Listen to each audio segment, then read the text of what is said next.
Welcome back to another Minetest mod review. Today we are looking at the Anchorstone mod, which we can see directly in front of us, above us. Right here, this is an Anchorstone. What makes it so special, you ask? Well, let's dig it out and find out. I'm really hoping that a stone pickaxe works on this. Oh, good, it does.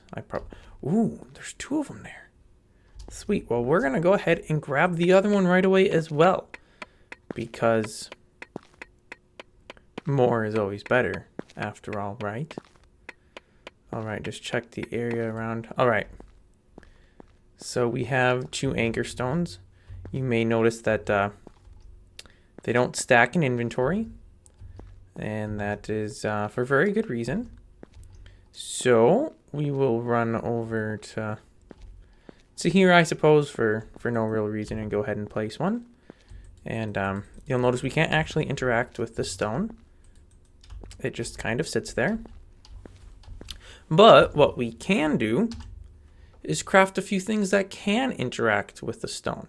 So we can get a trigger, we can get a reader, and we can actually make native Anchorstone as well. So you may have noticed that when it was yet residing in the earth, that it didn't have the stone brick sort of texture to it, where it has the slightly shaded edges. It just looked like normal stone with this, I don't know exactly what shape I would call that, star shape thing on it, the red blob. Yeah, so it's changed a little bit, and we could utilize this stone and its magical powers to do some cool stuff. But in order to do that, we will need a trigger. Now a reader is useful as well, but not as useful as the trigger is. And unfortunately, I don't have, because I'm an idiot, but now I should. There we go. All right.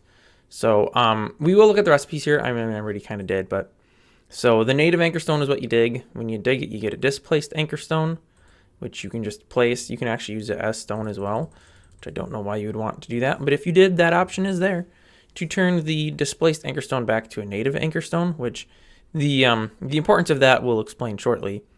You just need 4 buckets of lava and 4 Mies crystal fragments, and you craft it as such, and you get this. I assume you get your empty buckets back.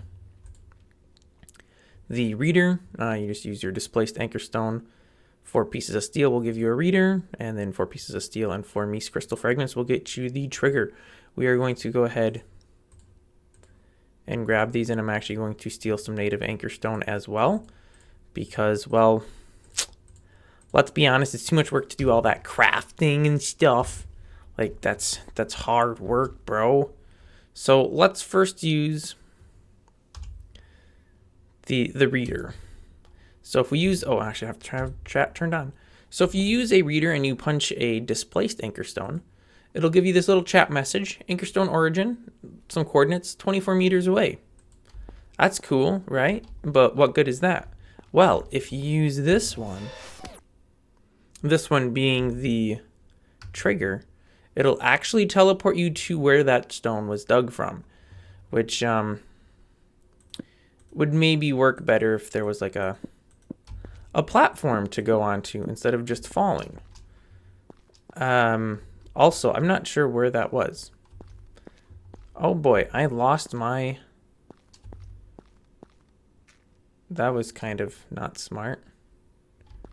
All right, well, around here someplace is where that was. I don't know where though, because I'm just that smart. However, not to worry. Not to worry at all, because we have a non-displaced Anchorstone in our inventory that we can go ahead and put somewhere. Did I literally just go in a circle? I think I did. This is a very fun cave to be in. And I am lost. All right, well, we're going to stay. I don't think I can actually get out of here. That's fine. That's fine. That doesn't matter. I'll just go right here. It's as good a place as any. All right, so say Oh, actually, that's where it was. It was right over here. I remember now. Perfecto. All right, so the native Anchorstone use comes out here. So this is our displaced one, and using the reader, we can tell where it's at. So now if we place a native stone here, and then proceed to break the native stone, that native stone will now have stored in its metadata, I suppose, coordinates, and we can actually compare the coordinates between any that we happen to have in inventory. That one I don't want to place. Oh, we kind of just missed it. It does this little yeah, this little sparkle effect every once in a while, but we kind of just missed it. Anyway, let's go over here. Let's place this one. Bada boom, bada bing.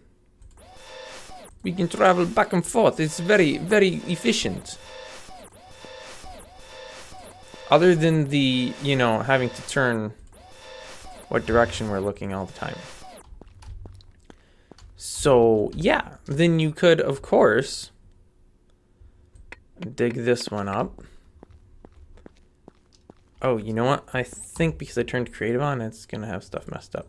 So then I could throw it over here. And this will still take me back to this corner. This will still take me back to where it was dug from, which is no longer where this one is located. So now I have to run over here to get to it. But I could dig one of these out and go above ground and place it and then use it to get back underground to this cave. So essentially, they're systems of teleporting around is what they are. They are by default, the reader and the trigger do not, what's the word? They don't take damage. They don't have wear. Is that the right way to phrase it? You can use them infinitely. They don't wear out. But that is a setting that you can change to make it that each usage, I don't know how many times they use. The README doesn't say. I don't think. Yeah, it doesn't say. So you can change the settings around where it only works so many times and you have to craft a new one. The spawning of the native Anchorstone, because as you will, I'm gonna look at recipes. As you will notice, the only way to actually get the Anchorstone is by digging the native Anchorstone, and the only way to get native Anchorstone is by crafting the displaced Anchorstone. It spawns as an ore. I was gonna say underground, but that's actually not true. It'll spawn from positive 31,000 to negative 31,000 in stone. So oh hey, there the little particle system was. Yeah. So it can spawn underground. It could spawn above ground, in mountains. Pretty much any place there's stone. These could be there. And of course, as we saw here in this example, you do kind of need to go back and forth, but you could always just have one to get back down to a cave. And then just trek all the way on foot to the other half. They are relatively rare, I would say.